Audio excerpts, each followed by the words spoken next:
Shalom, selamat pagi Bapak Ibu Saudara, jemaat yang dikasihi Tuhan. Kita bersyukur kembali kita bisa berada dalam ibadah kita walaupun masih situasinya di rumah kita masing-masing. Tapi biarlah kesempatan yang terbaik ini, mari kita sama-sama mempersiapkan hati kita untuk kita belajar dan menikmati Tuhan melalui firman-firman Tuhan yang kita dengarkan saat ini. Sebelumnya mari kita berdoa minta Roh Kudus menuntun kita.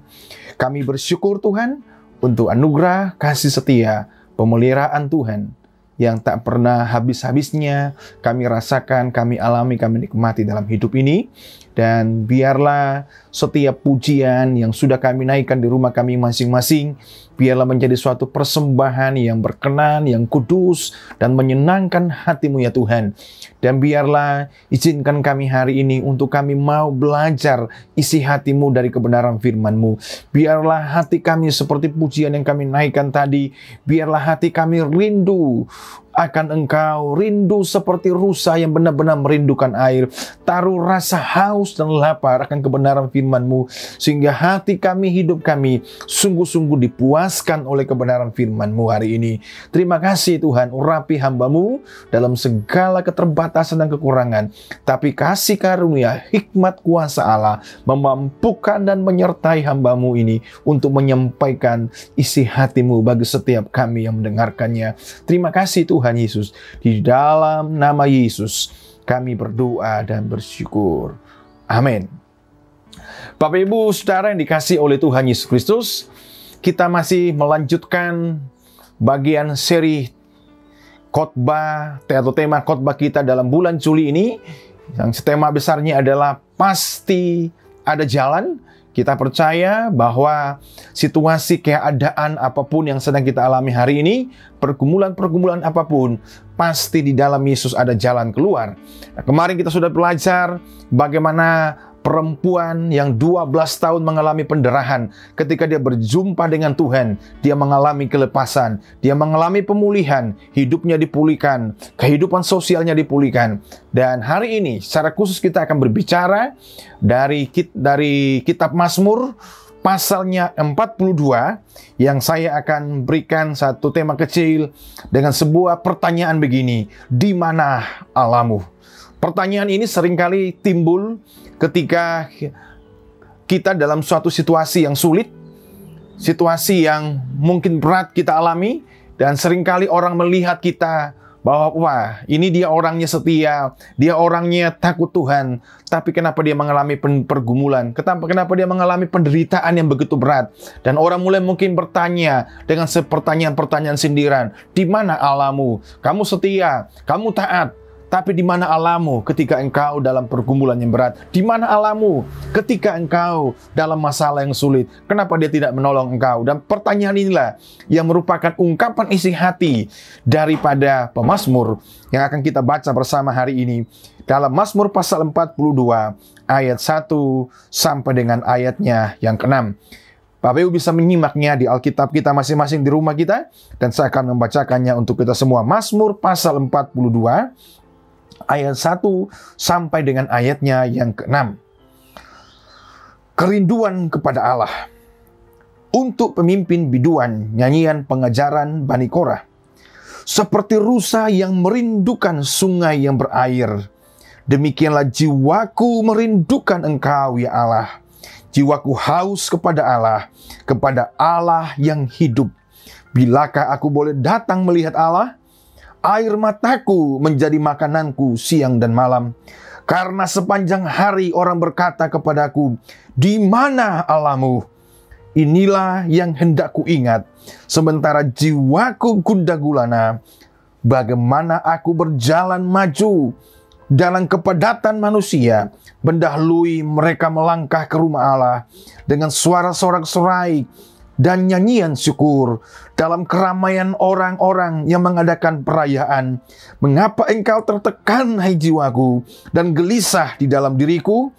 Berharaplah kepada Allah, sebab aku akan bersyukur lagi kepadanya, penolongku dan Allahku. Amin. Bapak Ibu Saudara dikasih oleh Tuhan Yesus Kristus, saya akan berikan satu judul sederhana, tema sederhana daripada khotbah minggu ini, yaitu sebuah pertanyaan, di mana Allahmu? Kita lihat dalam ayatnya yang ketiga, ini ungkapan daripada pemazmur, yaitu Bani Korah yang menulis mazmur ini. Ayatnya yang ketiga dia berkata begini, ayat 4. Air mataku menjadi makananku siang dan malam, karena sepanjang hari orang berkata kepadaku, di mana Allahmu? Bapak Saudara yang dikasih oleh Tuhan, pertanyaan di manakah Allahmu sebenarnya ini adalah pertanyaan sindiran, ya, pertanyaan sindiran yang mungkin sering kita dengarkan dari orang-orang ada di sekitar kita. Dan inilah yang situasi yang sedang dialami oleh seorang pemazmur, yaitu Bani Korah yang menulis khusus Mazmur 42 ini. Dan dalam pergumulan, dalam situasi yang sulit, orang-orang di sekitar menyindir dan berkata, di mana Allahmu?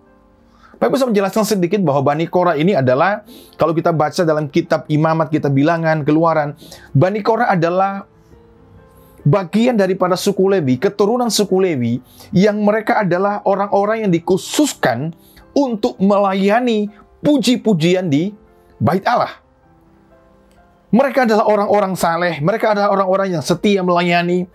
Tetapi dalam situasi pergumulan, digambarkan bahwa air mata itu menjadi makanan siang dan malam. Ini menandakan sebuah tekanan pergumulan yang berat yang dialami oleh pemazmur ini. Sampai orang menyindir berkata bahwa, di mana Allahmu? Ini pertanyaan sindiran, di mana Allahmu? Kalau kamu setia melayani, kalau benar-benar Allahmu itu mengasihi engkau, kalau Allahmu itu benar-benar berkuasa, kenapa kamu mengalami pergumulan, mengalami penderitaan, mengalami masalah yang sulit seperti ini? Pertanyaan-pertanyaan sindiran ini sering kita alami dalam kehidupan kita. Seolah-olah Allah itu absen dalam hidup kita ketika kita mengalami pergumulan seperti yang dialami oleh Bani Korah, pemazmur ini. Dan Bapak Ibu dikasih oleh Tuhan Yesus Kristus, saya mau menjelaskan sedikit bahwa konteksnya Mazmur 42 ini, hampir semua penafsir setuju bahwa Mazmur 42 dan sampai dengan Mazmur 72 sebenarnya itu adalah pergumulan, ungkapan Mazmur ketika mereka sedang berada di pembuangan di Babel. Kita tahu bahwa bangsa Israel itu selama 70 tahun itu mereka dibuang ke Babel sebagai bangsa yang diperbudak di sana. Jadi situasinya benar-benar sulit waktu itu. Situasinya benar-benar tidak nyaman waktu itu. Bagaimana menjadi menjadi bangsa yang hebat, bangsa yang kuat, zaman Raja Saul, Raja Daud, Salomo, dan setelah itu mereka menjadi bangsa buangan. Benar-benar di buangan, mereka tidak punya harga diri sebagai seorang bangsa, sebagai sebuah bangsa yang besar. Identitas kebangsaan mereka hilang pada waktu itu. Mereka kehilangan tanah mereka. Mereka harus kehilangan tanah perjanjian yang sudah dijanjikan oleh Allah kepada nenek moyang mereka. Mereka kehilangan bait suci, tempat mereka beribadah. Mereka kehilangan keluarga. Dan pasti juga mereka kehilangan tempat bait Allah untuk mereka beribadah. Pasti mereka kehilangan. Karena kalau kita baca dalam kitab Raja-Raja dan selanjutnya ketika mereka dibuang di Babel, bait Allah dihancurkan. Dan inilah dalam situasi di pembuangan inilah. Dalam situasi yang sulit seperti itu ketika di pembuangan, pemazmur yang adalah Bani Korah menulis ungkapan hatinya, menulis pergumulannya. Sampai orang-orang di sekitar, pasti mungkin orang-orang yang ada di Babel, berkata, di mana Allahmu? Katanya Allah Israel itu hebat, Allah Israel itu berkuasa, Allah Israel itu bisa mengadakan banyak mujizat. Tapi buktinya sekarang kalian di pembuangan. Dan perkataan-perkataan inilah yang sering didengar oleh Bani Korah. Orang berkata, di mana Allahmu? Kita tahu bangsa Babel adalah bangsa yang tidak seiman dan mereka tidak percaya kepada Allah Israel. Dan orang-orang itulah menyindir mereka. Kalau Allah mereka hebat, kalau Allah mereka kuat, kenapa mereka mengalami pembuangan nasib seperti ini?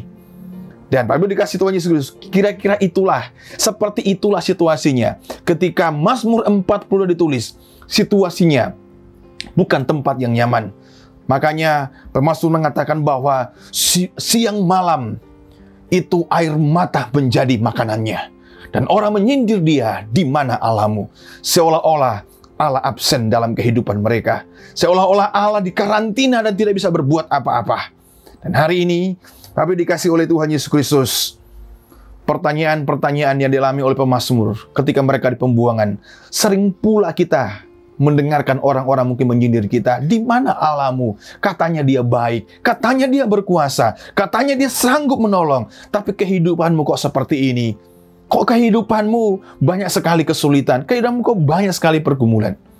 Lalu dikasih oleh Tuhan Yesus Kristus, hari ini saya akan berikan 3 hal kepada kita. Khotbah hari ini, kita akan belajar bagaimana pemazmur atau Bani Korah ini menyikapi atau meresponi situasi yang sulit yang sedang mereka alami. Bagaimana dia meresponi situasi yang sulit di tengah pembuangan, menjadi bangsa yang diperbudak di sana. Apa respon daripada pemazmur ketika dia dalam situasi pergumulan yang sulit? Yang pertama kita lihat adalah, responnya adalah pemazmur ini merindukan Allah. Mari kita lihat ayat 1 dan ayatnya, ayat 1 dan ayat 2 dan 3. Tapi kita baca ayat 2 dan 3 saja. Seperti rusa yang merindukan sungai yang berair, demikianlah jiwaku merindukan Engkau, ya Allah. Jiwaku haus kepada Allah yang hidup. Bilakah aku boleh datang melihat Allah? Bapak Ibu Saudara dikasih oleh Tuhan Yesus, dalam situasi yang sulit, di pembuangan, mendapat sindiran, di mana Allahmu? Apakah Allahmu absen? Apakah Allahmu tidak berdaya? Pemazmur justru meresponi itu dengan berkata bahwa jiwaku merindukan Engkau seperti rusa merindukan air. Tapi dikasih oleh Tuhan, ini pemazmur mengambil sebuah gambaran rusa. Rusa adalah sebuah binatang yang sulit menahan rasa haus ketika dia haus. Dari semua binatang, rusa ini adalah satu binatang yang memang diciptakan khusus oleh Tuhan, sehingga dipakai gambaran di sini bahwa dia adalah salah satu binatang yang sangat sulit menahan rasa haus ketika dia kehausan. Dia akan melompat, dia akan berlari, mengejar, mencari air ketika dia kehausan. Rusa adalah satu binatang yang ketika haus, dia tidak duduk diam, tidak santai, lalu tunggu nasib yang terjadi, tapi dia akan berusaha untuk mencari air. Dan inilah merupakan gambaran yang dipakai oleh pemazmur, oleh Bani Korah, untuk menggambarkan kerinduannya kepada Allah. Dalam pergumulan yang berat, dalam situasi yang sulit, justru yang dia rindukan itu adalah Allah. Tapi sudah dikasih oleh Tuhan Yesus Kristus, pertanyaan sederhana begini, siapa yang kita rindukan ketika kita dalam pergumulan, dalam situasi yang berat? Respon daripada pemazmur ini akan memberikan suatu keyakinan kepada kita, memberikan suatu kepastian jalan keluar ketika dalam pergumulan yang berat. Ya, ketika Tuhan yang kita rindukan, ketika Tuhan yang kita rindukan untuk memuaskan hati kita. Pemazmur mengatakan, jiwaku merindukan Engkau, ya Tuhan. Siapa yang kita rindukan ketika kita dalam pergumulan berat? Tuhankah yang kita rindukan? Atau siapa yang kita rindukan? Tapi dikasih oleh Tuhan Yesus Kristus, terkadang situasi padang gurun yang kita alami adalah cara Allah untuk membuat kita haus dan rindu padanya. Seringkali Bapak Ibu, Tuhan itu izinkan kita mengalami padang gurun, mengalami suatu kesulitan berat, supaya ada rasa rindu, ada rasa haus kita kepada Tuhan. Mungkin ketika hidup kita baik-baik saja, ketika hidup kita tenang-tenang saja, ketika hidup kita damai-damai saja, mungkin kita tidak peduli dengan Tuhan, tidak rindu dengan Tuhan. Tapi saya mau katakan bahwa terkadang Tuhan izinkan situasi padang gurun, situasi yang sulit kita hadapi. Supaya apa? supaya kita ini rindu dengan Tuhan. Supaya jiwa kita ini haus dengan Tuhan. Jiwa kita ini membutuhkan Tuhan. Apa kita sadar dengan hal seperti itu? Seringkali kita merasa bodoh, merasa cuek, biasa-biasa saja. Tapi apa yang dikasih Tuhan? Sadarilah bahwa terkadang dalam hidup ini, banyak hal dalam hidup ini, Tuhan izinkan kita melewati padang gurun. Sebenarnya supaya apa? Tuhan mau supaya ada kerinduan, ada rasa haus kita kepada Allah. Dan inilah yang menjadi hal baik yang kita belajar daripada pemazmur. Dalam situasi yang sulit, orang bertanya di mana Allahmu. Bukannya dia menyalahkan Tuhan, bukannya dia meninggalkan Tuhan, tapi justru berkata, jiwaku merindukan Engkau. Siapa yang kita rindukan pada masa-masa sulit akan menentukan jalan keluar dari setiap masalah yang kita hadapi. Saya ulangi kalimat ini, siapa yang kita rindukan pada masa-masa sulit akan menentukan jalan keluar dari setiap masalah yang kita hadapi. Jangan jadikan Tuhan seperti obat yang kita butuh ketika sakit. Tetapi rindukanlah Allah karena Dialah segalanya bagi kita. Karena Dia berharga bagi kita. Bapak Ibu, jangan kita jadikan Tuhan, saya sebut tadi, jangan kita rindukan Tuhan seperti kita merindukan obat ketika kita sakit. Tapi mari kita jadikan Tuhan itu menjadi sesuatu yang berharga dalam kehidupan kita. Ketika Tuhan itu berharga bagi kita, saya percaya bahwa ada kerinduan terus untuk kita bersekutu. Kita mencari Dia dalam ibadah-ibadah keluarga seperti ini, dalam doa-doa pribadi kita. Kalau Dia itu berharga, Tuhan itu segalanya bagi kita, maka kerinduan itu akan lahir dalam kehidupan kita untuk kita terus intim bersekutu dengan Dia. Tapi kalau kita mau jujur, seringkali kita jadikan Tuhan itu seperti obat sakit kepala. Kita hanya butuh ketika kita sakit. Kita sembuh, kita nggak butuh. Sama dengan obat, ketika kita sakit, kita butuh obat. Setelah kita sembuh, kita nggak butuh obat lagi. Seringkali kita memperlakukan Tuhan seperti itu. Kita hanya rindu Dia ketika kita dalam situasi yang sulit. Tapi ketika semuanya beres, semuanya baik-baik saja, apakah kita masih merindukan Tuhan? Bapak dikasih oleh Tuhan Yesus Kristus. Mari pada kesempatan ini, kita belajar daripada pemazmur. Bagaimana dia meresponi situasi yang sulit dihadapi. Justru dalam keadaan sulit, ketika orang bertanya kepada dia, orang menyindir dia, di mana Allahmu? Justru hatinya rindu kepada Tuhan. Jiwanya melekat kepada Tuhan. Jiwanya benar-benar haus akan Tuhan. Siapa yang kita rindukan ketika kita dalam masa-masa sulit? Saya katakan tadi bahwa siapa yang kita rindukan akan menentukan jalan keluar yang kita hadapi dalam setiap pergumulan kita. Tuhankah itu? Atau siapa yang kita rindukan? Jadikan Dia sebagai pribadi yang berharga, pribadi yang utama, pribadi yang segalanya untuk kita rindukan dalam kehidupan kita. Jangan jadikan Dia seperti obat yang hanya kita butuh ketika kita sakit. Atau seperti dokter yang kita butuh hanya kita sakit. Setelah kita baik-baik saja, kita campakkan Dia, kita biarkan Dia. Yang kedua, kita belajar daripada pemazmur ini, bagaimana respon dia ketika dia dalam situasi yang sulit. Makanannya adalah air mata siang dan malam, dan orang menyindir dia, di mana Allahmu? Yang kedua responnya adalah mengingat masa-masa indah bersama dengan Tuhan. Nah, ini menarik sekali. Respon kedua daripada pemazmur adalah dia mengingat masa-masa indah bersama dengan Tuhan. Ayat 5. Inilah yang hendak kuingat. Nah inilah yang hendak kuingat sementara jiwaku gundah gulana.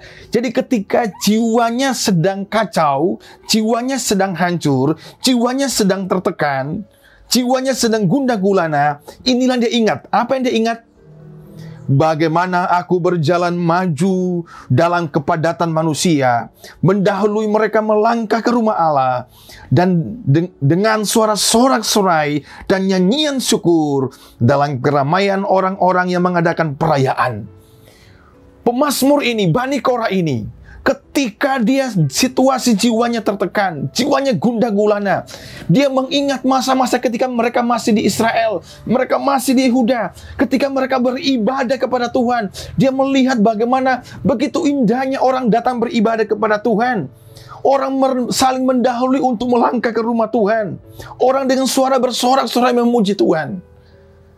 Tapi juga dikasih Tuhan Yesus Kristus, inilah yang diingat oleh pemazmur.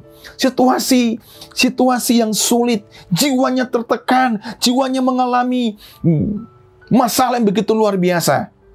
Tetapi dalam situasi itu respon dia adalah dia mengingat masa-masa yang indah bersama dengan Tuhan. Kerinduan pada Allah akan membuat kita bernostalgia dengan mengingat masa-masa indah bersama dengan Allah, sekalipun situasi sulit. Artinya ketika dia rindu sama Tuhan, jiwanya merindukan Tuhan, dalam kerinduannya itu dia mengingat masa-masa yang indah bersama dengan Tuhan. Ketika jiwanya tertekan, dia mengingat dulu di Israel, di Yehuda, ketika mereka beribadah, ketika mereka bersorak-sorai, sungguh suatu pemandangan yang indah sekali. Ketika umat Tuhan itu beribadah, berkumpul bersama-sama. Bapak Saudara yang dikasihi oleh Tuhan Yesus Kristus, dalam situasi yang sulit, perlu untuk kita mengingat masa-masa yang indah, seperti yang dialami oleh pemazmur ini. Mengingat masa-masa indah bersama dengan Allah dulu, sebelum Israel itu dibuang ke Babel. Dia mengingat bagaimana situasi ketika mereka beribadah. Makanya saya mengatakan begini, kalimatnya adalah mengenang saat-saat manis bersama dengan Allah adalah suplemen bagi jiwa yang sedang gundah gulana. Tapi perhatikan bahwa dia jiwanya lagi sedang kacau, jiwanya tertekan, banyak masalah. Tapi ketika dia mengingat masa-masa yang indah bersama dengan dia, itu sebenarnya adalah satu suplemen kekuatan bagi jiwa kita. Dan inilah menjadi hal yang baik bagi kita hari ini. Coba kita pikirkan, coba kita renungkan. Ketika kita dalam situasi yang sulit, ketika kita dalam situasi pergumulan berat, tapi yang kita pikirkan, yang kita ingat adalah masa-masa lalu kita yang kacau, kita mengingat masalah orang lain, kita mengingat hal-hal buruk dalam kehidupan kita. Saya percaya bahwa masalah bukan tanpa selesai. Justru kita makin tertekan, kita makin stres, dan makin tidak melihat jalan keluar. Tetapi pemazmur ini kita mengingatkan kita hari ini, bahwa dalam situasi jiwanya tertekan, dia mengingat masa-masa yang indah bersama dengan Tuhan. Dan itu cukup memberikan penghiburan bagi jiwanya. Cukup memberikan ketenangan bagi jiwanya. Iya benar, Tuhan itu baik, Tuhan itu luar biasa. Tuhan itu penolong dalam kehidupan mereka. Dan Bapak dikasih oleh Tuhan Yesus Kristus, inilah yang menjadi hal perlu kita renungkan hari ini. Seberat apapun pergumulan kita hari ini, sesulit apapun situasi yang sedang kita alami hari-hari ini, ayo ingatlah ketika kita rindu sama Tuhan, dalam kerinduanmu kepada Tuhan, dalam perjumpaanmu dengan Tuhan, dalam hadirat Tuhan, kita mengingat masa-masa yang indah bersama dengan Tuhan. Dan itu cukup menenangkan hati kita, menenangkan jiwa kita, menghibur kita. Paling tidak itu menguatkan kita untuk kita bisa melewati masa-masa yang sulit. Bahkan kalau kita baca di ayat yang selanjutnya, ya di ayat selanjutnya, pemazmur juga mengatakan di ayat 7 bahwa Tuhan itu Tuhan memerintahkan kasih setianya pada siang hari, pada malam hari. Aku menyanyikan nyanyian suatu doa kepada Allah kehidupanku. Mari beri kasih Tuhan Yesus Kristus. Seberat apapun tekanan-tekanan hidup kita hari ini, ketika kita rindu sama Tuhan, ingatlah akan kebaikan-kebaikan Tuhan di masa lalu. Itu akan menenangkan jiwa kita. Saya pikir dalam pakar-pakar psikologi juga mengajarkan demikian ketika mungkin kita konsultasi kepada psikiater, bahwa salah satu cara untuk menenangkan jiwa adalah kita mengingat, kita memikirkan hal-hal yang positif, hal-hal yang baik dalam kehidupan kita. Dan inilah yang sedang diajarkan oleh pemazmur, bahwa dalam situasi ketika jiwanya, aku mengingat ketika jiwaku gundah gulana, mengingat bagaimana mereka hidup bersama dengan Tuhan. Masa-masa bernostalgia indah bersama dengan Tuhan. Hari ini, ketika situasi apapun kita hadapi hari ini, janganlah terlalu fokus kepada kesulitan kita. Ingatlah masa-masa indah ketika engkau bersama dengan Tuhan.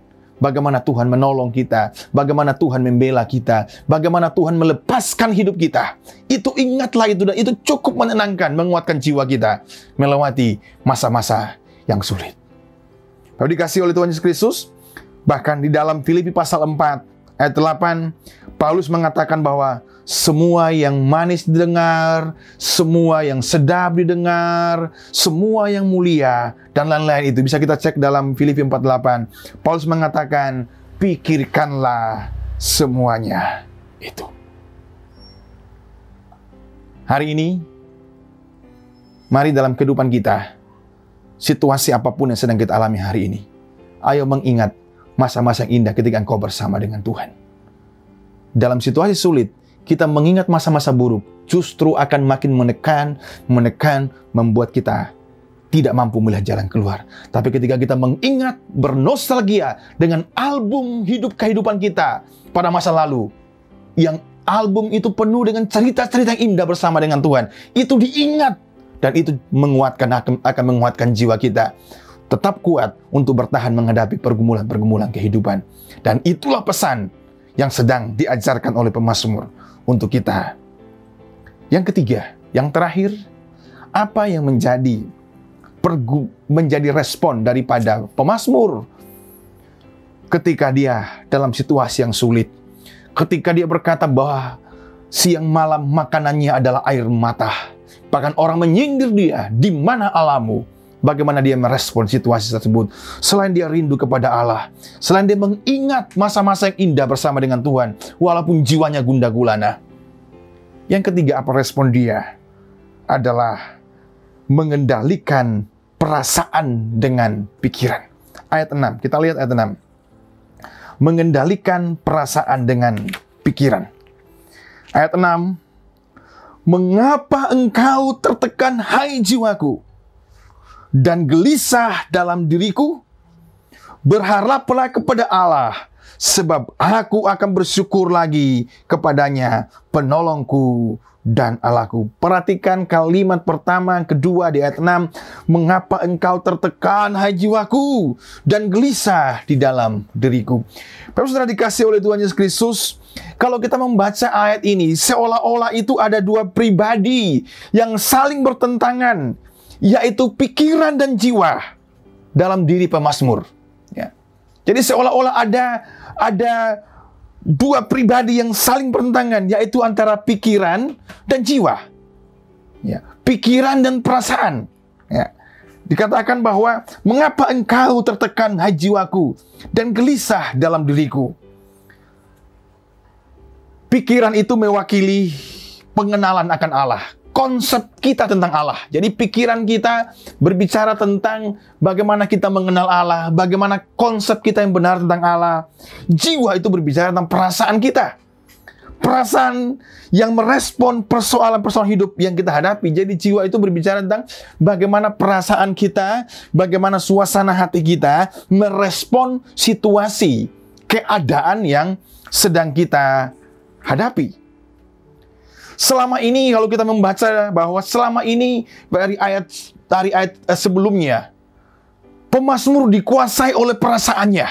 Ya, dikuasai oleh perasaannya karena memang situasi sulit. Situasi yang memang tidak nyaman, situasi yang tidak enak berada di pembuangan. Pemazmur dikuasai oleh perasaannya sehingga membuat imannya terombang-ambing. Namun setelah ia rindu akan Allah, setelah ia membuka album kenangan bersama dengan Tuhan, masa-masa indah bersama dengan Tuhan, imannya bangkit. Nah, jadi ini strukturnya menarik. Jadi sebelumnya perasaannya, pergumulannya itu, kehidupannya dikuasai oleh perasaannya. Tapi setelah dia rindu Tuhan, merindukan Tuhan seperti rusa merindukan sungai, kemudian dia mengingat, membuka album kenangan yang indah bersama dengan Tuhan, imannya mulai bangkit bahwa ada pribadi yang baik dan penuh kasih Saya baca ulang di ayat 7. Jadi imannya mulai bangkit dan dia melihat bahwa ada pribadi yang penuh kasih dan baik. Ayat yang ke-9. Tuhan memerintahkan kasih setia pada siang hari dan pada malam hari. Ketika pemazmur merindukan Tuhan, ketika dia membuka album kenangan yang indah bersama dengan Tuhan, disitulah imannya mulai bangkit. Dan dia mulai berkata kepada jiwanya, dia menegur kepada jiwanya, mengapa engkau tertekan hai jiwaku? Saya sebut tadi jiwa itu berbicara tentang bagaimana perasaan kita menyikapi situasi yang ada, ya, menyikapi persoalan yang ada. Perasaan, ya, perasaan itu ada di jiwa, ya. Perasaan kita itu seringkali itu gampang berubah-ubah. Ya, perasaan kita itu gampang dipengaruhi oleh keadaan. Ya, memang keadaannya mereka di pembuangan, banyak tekanan di sana, bahkan orang menyindir dia, di mana alamu? Ya, perasaannya tergoncang di situ, jiwanya tertekan di situ. Tetapi kembali kita lihat, ya, ketika dia rindu sama Tuhan, dia membuka album kenangan bersama dengan Tuhan, imannya bangkit, dan dia berkata kepada jiwanya, jiwaku, mengapa engkau tertekan? Ya, mengapa engkau tertekan? Bapak dikasih Tuhan Yesus Kristus, perlu dalam pergumulan kita, pikiran kita, yang saya sebut tadi, pikiran atau konsep kita tentang Tuhan yang benar, itu perlu mengontrol jiwa kita. Karena apa? Saya bilang tadi, jiwa kita itu subjektif. Dia itu tidak bisa menentukan mana benar, mana salah. Jiwa itu lebih kepada mana yang nyaman, mana yang menyenangkan. Itu perasaan jiwa kita, perasaan kita. Jadi perasaan itu tidak bisa menjadi satu ukuran kebenaran. Karena perasaan itu lebih kepada yang penting nyaman, yang penting itu menyenangkan. Nah, kalau keadaan tidak nyaman, belum tentu itu tidak benar, belum tentu itu salah. Tetapi seringkali perasaan kita memberikan penilaian, oh, sesuatu yang nggak nyaman, tidak enak rasanya, sepertinya nggak benar. Makanya situasi ini kita belajar daripada pemazmur. Dia berkata kepada jiwanya, pikirannya berkata, mengapa engkau tertekan hai jiwaku? Ini yang saya sebut tadi, pikiran dalam situasi yang sulit, pikiran kita, konsep kita, pengenalan kita terhadap Allah yang baik itu perlu untuk mengontrol, mengendalikan perasaan kita. Karena perasaan kita tidak bisa menentukan benar atau salah. Ya, saya ulangi, perasaan kita tidak bisa menentukan benar atau salah. Karena perasaan itu lebih kepada mana yang lebih nyaman atau menyenangkan kita. Bapak dikasih Tuhan Yesus Kristus, pemazmur berkata, mengapa engkau tertekan hai jiwaku? Dia menegur jiwanya, perasaannya. Setelah pikirannya mengingat bagaimana Tuhan itu baik, pikirannya mengingat masa lalu bersama dengan Tuhan. Tuhan itu baik dengan perjanjiannya kepada Israel, kepada umatnya. Dia berkata, mengapa engkau tertekan hai jiwaku? Saya mengutip sebuah tulisan daripada namanya Jerry Bridges. Dia seorang penulis buku terkenal, buku-buku teologi banyak ditulis oleh dia. Dia berkata begini, ketika kita menghadapi masa-masa sulit, emosi kita menguasai pikiran kita. Nah, menarik. Jadi, dia mengatakan bahwa ketika kita dalam masa-masa sulit, itu cenderung emosi atau perasaan itu yang menguasai pikiran kita. Atau menguasai, dilanjutkan, menguasai pikiran kita atau menguasai konsep teologi kita tentang Allah. Jadi, emosi atau perasaan yang menguasai pikiran kita. Pikiran kita berbicara tentang bagaimana kita mengenal Allah, mengingat Allah. Dan dilanjutkan begini, namun yang benar adalah teologi kita atau konsep tentang Allah yang harus mengendalikan perasaan, emosi kita.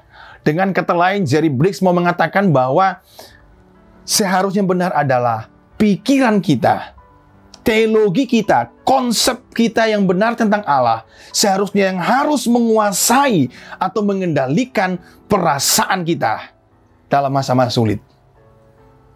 Kalau kita baca sebelumnya, pemazmur ini, awal-awalnya dia dikuasai oleh perasaannya dibanding dengan pikiran dia tentang Allah.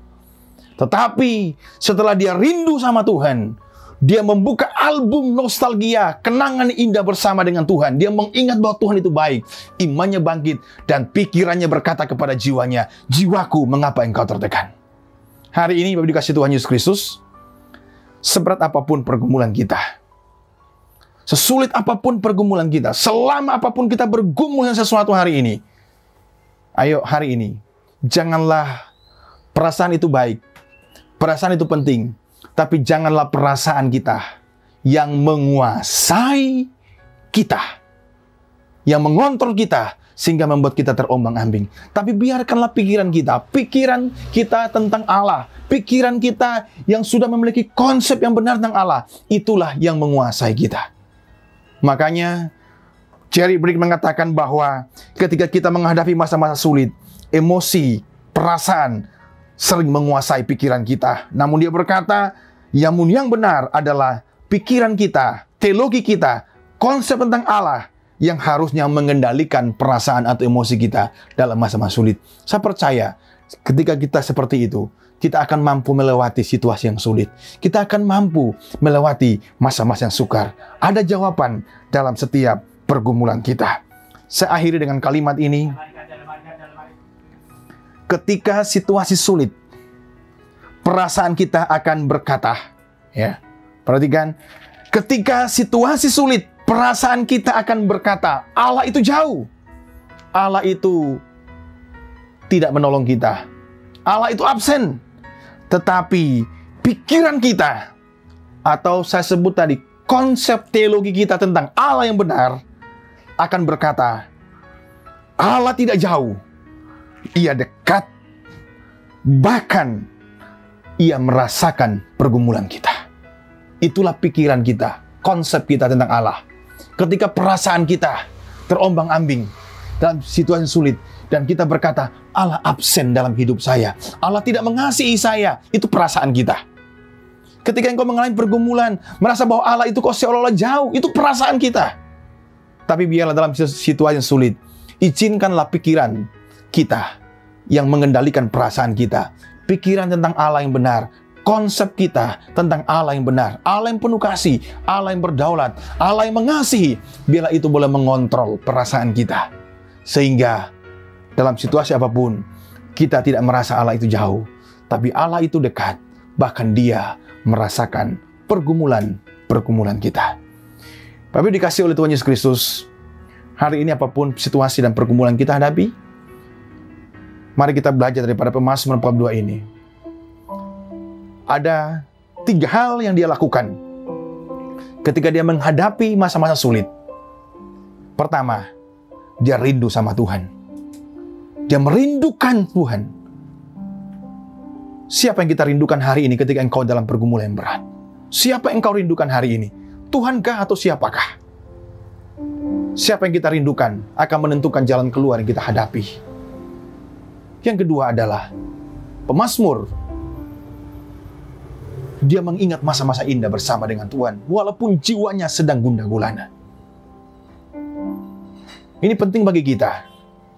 Ketika jiwa kita tertekan dalam pergumulan yang berat, ingatlah masa-masa yang indah engkau bersama dengan Tuhan. Bukalah album kehidupanmu, mengingat bagaimana Tuhan begitu baik dan mengasihi kehidupan kita. Yang ketiga adalah pemazmur mengajarkan kita dalam situasi yang sulit, perasaan kita, emosi kita harus dikendalikan oleh pikiran kita, oleh konsep teologi kita yang benar. Perasaan gampang berubah-ubah karena situasi. Tapi biarlah hari ini, apapun menjadi pergumulan kita, pasti ada jalan keluar. Saya akan akhiri dengan sebuah cerita. Lagu seperti Rusah Rindu Sungaimu, Jiwaku Rindu.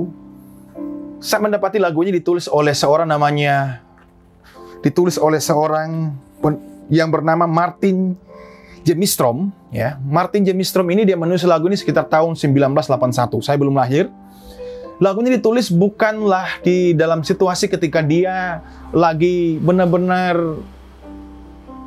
dekat dengan Tuhan. Bukanlah ditulis ketika dia lagi benar-benar intim dengan Tuhan, tapi lagu ini ditulis dari pengalaman hidupnya. Lagu seperti Rusa Rindu Sungaimu ditulis ketika dia pergi ke sebuah kota negara bagian Texas di Amerika untuk bertemu dengan calon pasangan hidupnya dan sudah punya angan-angan mau menikah dengan dia. Tapi pada akhirnya harapan itu putus. Harapan itu tidak ada. Karena wanita yang diidam-idamkan pada akhirnya ada satu masalah membuat dia tidak jadi menikah dengan perempuan ini. Dan itu membuat si Jerry Mastrom ini mengalami suatu tekanan yang luar biasa. Dia mengalami suatu keputusasaan dalam kehidupannya. Ya. Martin Jemistrom, dalam keputusasaan dia membaca Mazmur 42. Kemudian dia menggubahnya menjadi sebuah lagu yang hari ini kita dengarkan bersama. Sebenarnya lagu ini lahir seperti Rusa Rindu Sungaimu. Lahir daripada keputusasaan. Lahir daripada orang yang merindukan manusia. Tapi ternyata orang yang dirindukan itu menggagalkan harapan dia. Tapi justru ketika dia membaca Mazmur 42, Martin Jemistrom, dia menulis lagu ini, dan dia mengatakan bahwa Tuhan Engkau segalanya. Hari ini saya mengatakan bagi kita, kiranya Tuhanlah yang menjadi kerinduan kita. Situasi sulit apapun sedang kita alami ini, apakah Tuhan yang kita rindukan dalam kehidupan kita? Apapun yang kita rindukan dalam dunia ini, suatu saat, hal-hal itu akan mengecewakan kita. Tapi satu pribadi yang tidak pernah mengecewakan kita, tidak pernah membuat kita putus asa ketika kita merindukan Dia. Pribadi Tuhan, rindukan Dia. Bukan saat-saat engkau butuh saja, tapi rindukanlah Dia karena Dia berharga dan Dia segalanya. Haleluya. Mari kita renungkan firman Tuhan ini. Haleluya, Yesus.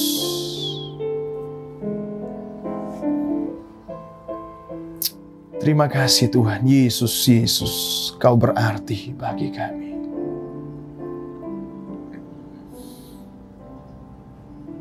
Terima kasih Tuhan.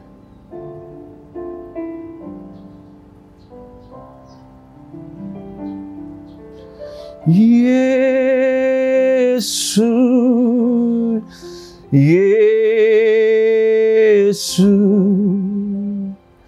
Kau berarti bagiku. Yesus,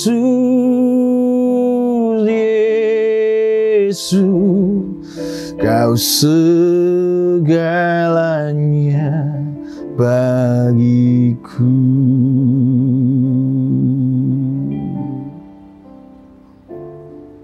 Kau segalanya bagiku.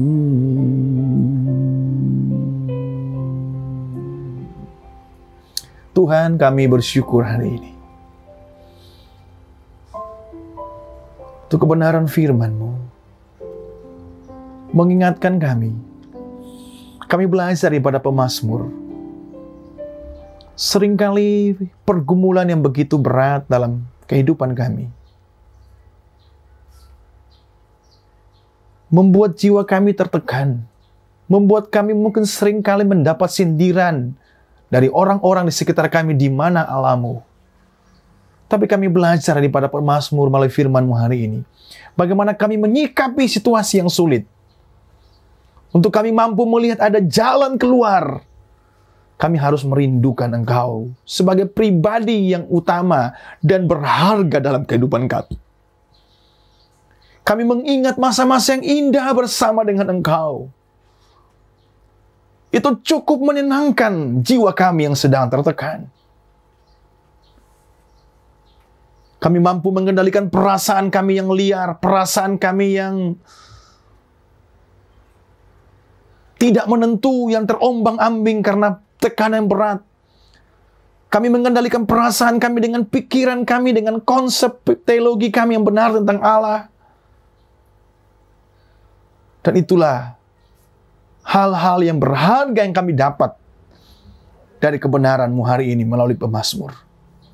Roh-Mu yang kudus matraikan dalam setiap hati umat-Mu. Dalam situasi apapun, pergumulan apapun yang sedang kami hadapi hari ini. Tuhan tolong, Tuhan bela, Tuhan buka jalan bagi setiap kami dalam nama Yesus.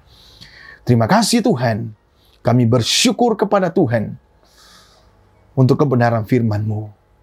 Roh-Mu menuntun kami semua. Kami akan mengakhiri ibadah kami. Kiranya Tuhan boleh memberkati kami, menurunkan rahmat-Mu, anugerah-Mu bagi setiap kami yang sudah setia mengikuti ibadah di rumah masing-masing, yang sudah mendengarkan kebenaran firman-Mu ini. Arahkanlah hati kita kepada Tuhan. Rindukanlah Dia, Tuhan sumber segala berkat. Angkat kedua tangan kita menerima berkat yang terbaik daripadanya. Bapa, kuduskanlah tangan hamba-Mu, biarlah tangan Allah sendirilah yang turun memberkati setiap kami umat yang setia mencari Engkau. Tuhan memberkati Engkau dan melindungi Engkau. Tuhan menyinari Engkau dengan wajah-Nya dan memberi Engkau kasih karunia. Tuhan menghadapkan wajah-Nya kepadamu dan memberi Engkau damai sejahtera. Di dalam nama Bapa, Anak, dan Roh Kudus, hamba sampaikan berkat ini bagi umat-Mu. Amin. Bapa, terima kasih.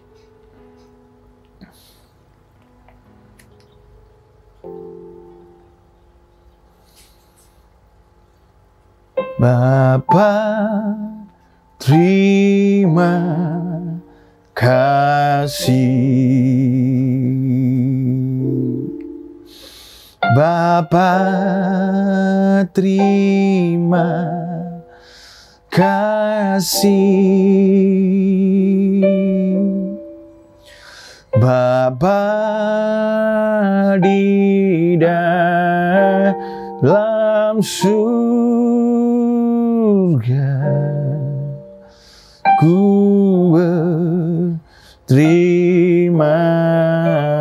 kasih. Amin.